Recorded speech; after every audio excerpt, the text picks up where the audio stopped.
Bhojpuri trending star Khesari Lal Yadav का नया गाना बाबू आओ ना ने यूट्यूब पर धमाल मचा दिया है।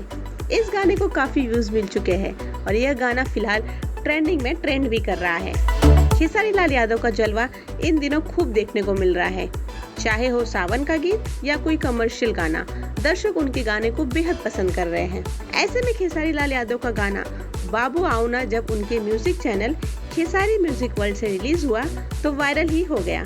यह गाना अब रिकॉर्ड बनाने की ओर अग्रसर है और गाने की व्यूज की स्पीड को देखकर लगता है खेसारी के इस गाने का व्यूज 10 मिलियन होते देर नहीं लगेगी। आपको बता दें कि बाबू आओ ना एक ऐसे प्रेमी की कहानी है जिसकी प्रेमिका की शादी हो रही है और जब उसे पता चलता है तो वह रह नहीं पाता और दौड़ा चला आता है। इस गाने में खेसारी लाल यादव ने अनुपमा यादव के साथ मिलकर इस गाने को बेहतरीन तरीके से संजोया है। क्या आपने यह गाना सुना?